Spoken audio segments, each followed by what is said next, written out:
After a mysterious unnamed virus takes out every human being, Philip Miller is the last man on Earth. He has been living alone for the past year and is driving around America to look for more people. He goes to every single state, making announcements to empty cities and stealing artifacts and paintings from museums. After the failed mission to find humans, Philip decides to return to his hometown, Tucson. Still, at the last attempt to find someone, he writes "Alive in Tucson" on every billboard he can find. In Tucson, he goes through his shabby apartment and packs up all the necessary stuff before making his way to a gated community in the more lavish part of the city. He chooses the biggest house and declares about his new home. He spends the next few days decorating the house with all the famous paintings, a mat from the White House, a dinosaur skull, Academy Awards, and many more artifacts worth billions of dollars. Nicolas Cage would be proud. Every day before going to sleep, Philip makes sure to apologize to God for masturbating so much and wishes that he sees the face of at least one woman before his death.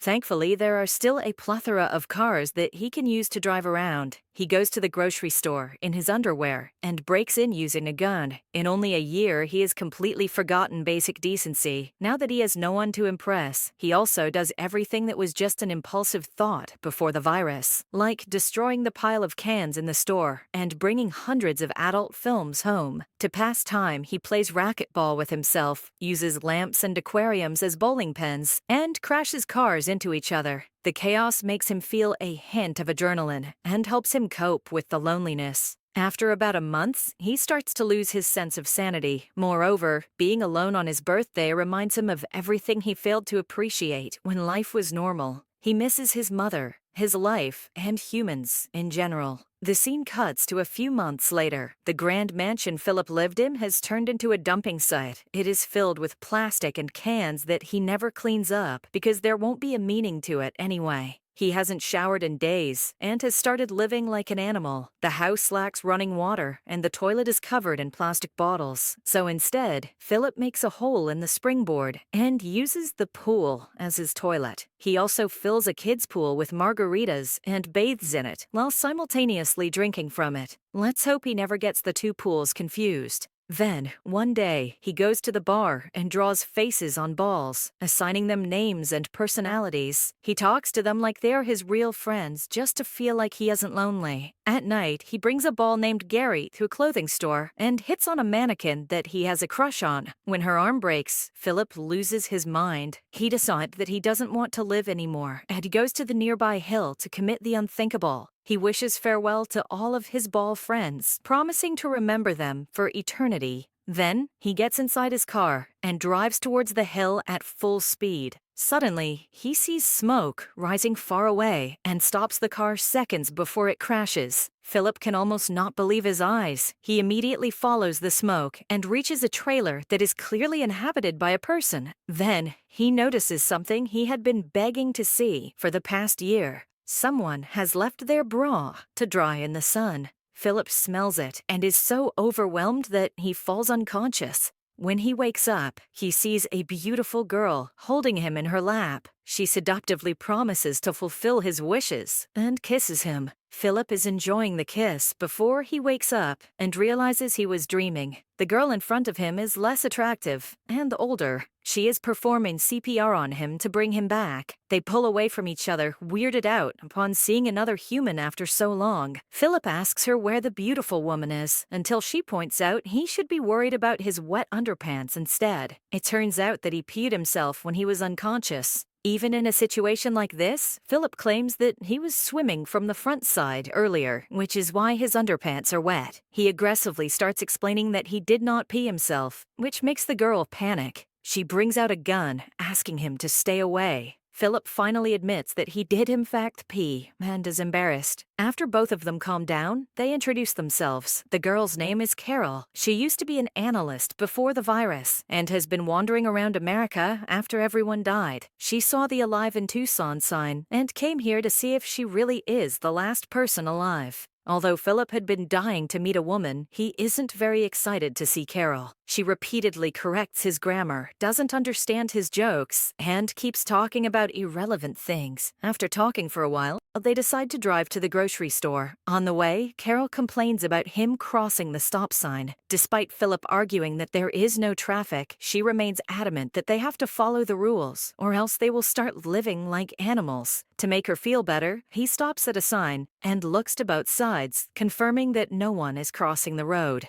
Her nagging doesn't stop when they reach the grocery store, and Philip parks in the handicap spot. They get into their fifth argument of the day, with Philip insisting that this imaginary handicapped person has a lot of space to park his car. When Carol still urges him to park somewhere else, he runs the vehicle straight into the store. Following that, she goes to take a tour of his house and is disgusted by the way he lives. He has 2 swimming pools, one filled with feces and the other with garbage. Carol also accuses him of stealing the paintings, even though he argues they didn't belong to anyone anymore. By the end of the house tour, Philip asks her to go back to her campsite. The next morning, he is woken up by Carol cleaning up his house. She nags him to get gardening and cleaning supplies from the store because they have to start living like human beings. At night, Philip goes to his ball buddies and complains about Carol. Even though he has only known her for a day, he feels like they are a married couple who desperately need to get a divorce. The following morning, things get worse for him as she moves into the house next door. He tries to shoo her away, but Carol, being Carol, is stubborn. She asks him if he is scared of being seen naked, and as a reply, Philip takes off his pants. Carol finally addresses the elephant in the room and brings up the topic of reproduction. She thinks that they are the chosen ones who have been given the duty to repopulate the earth. Philip says he wouldn't sleep with her even if she was the last woman on earth, which is true in this case. In the next scene, he is in his outdoor toilet when Carol approaches him. She wants him to find a way to get running water to their house. That way, they can grow tomatoes and other fruits. When he refuses to help, she tries to bribe him with fresh tomatoes, but he doesn't care. She should know better than to try bribing a guy who poops off a diving board.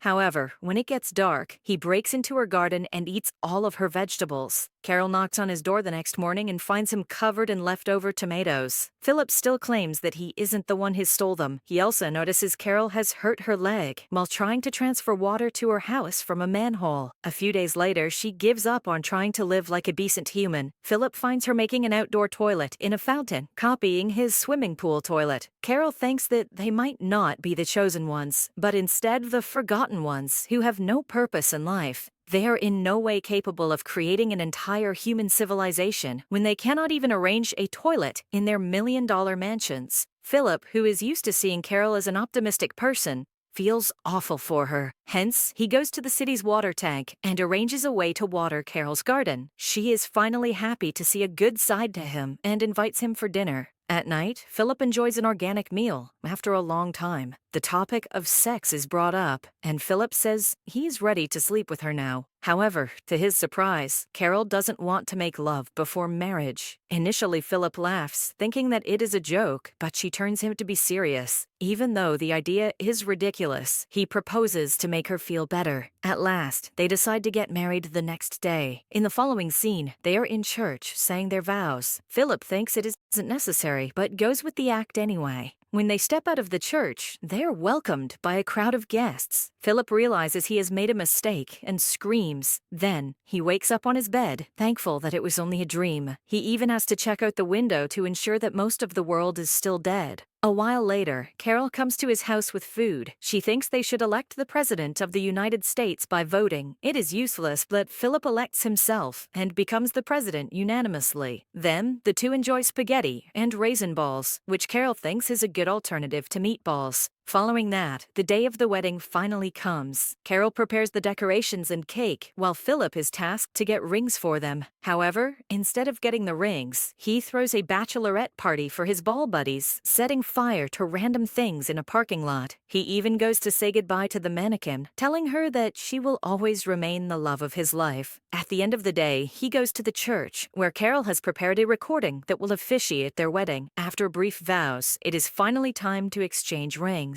This is when Carol discovers that he didn't get them. She realizes she is the only one putting effort and calls off the wedding. Later, Philip knocks on her door, trying to talk to her, but she doesn't reply. Hence, he breaks down the front door with a hammer and enters the house. To his surprise, she has actually put in an effort to decorate it. She has even prepared a cake for them with his statue on top. Philip feels awful about what he did and apologizes to her. He also reveals that he doesn't really like her personality or the food she cuts, but even so, he is glad that she exists, because without her, he would not be alive right now. With that being said, Philip brings her out to do something special. In the following scene, they go to a jewelry shop where Carol gets all the rings she wants. They finally officiate the wedding and are declared husband and wife. At night, the two make love, but the experience is not how Philip thought it would be. Carol cannot stop talking throughout the night, making strange remarks that she thinks are hot. The next morning, she finds him playing racquetball in his home. Philip thinks she is going to nag him again, but to his surprise, she joins him in the game. They enjoy the rest of the day doing things like Philip normally does. They make fireproof suits and set each other on fire, run a bulldozer over beer cans, and go to meet Philip's ex-girlfriend,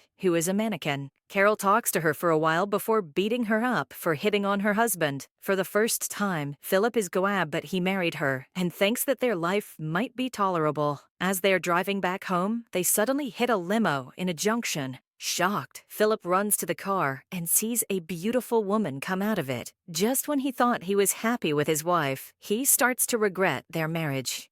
To know what happens to them next, watch the second part on our new channel, Series Recapped.